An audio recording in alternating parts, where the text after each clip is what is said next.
O dono do lugar, você vai me dizer que ele tá aqui? Internado? Isso mesmo, e faz tempo. Até onde eu sei, o seu Fernando não tem nem onde cair morto. Aliás, não vai demorar muito pra acontecer, né?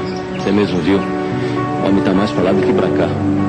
Mas o cara já foi rico, rapaz. Eu tô falando, tenho certeza.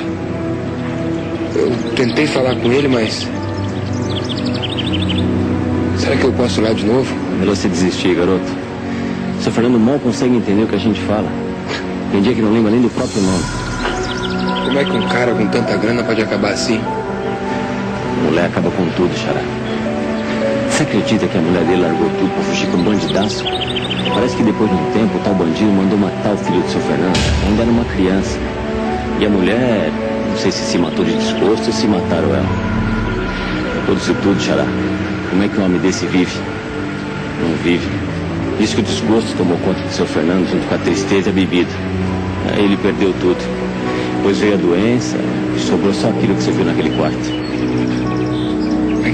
Quem é que paga isso tudo aqui? O dinheiro chega todo mês, lá do Rio de Janeiro. Quem é que manda? Uma mulher, uma tal de Margarida, eu acho.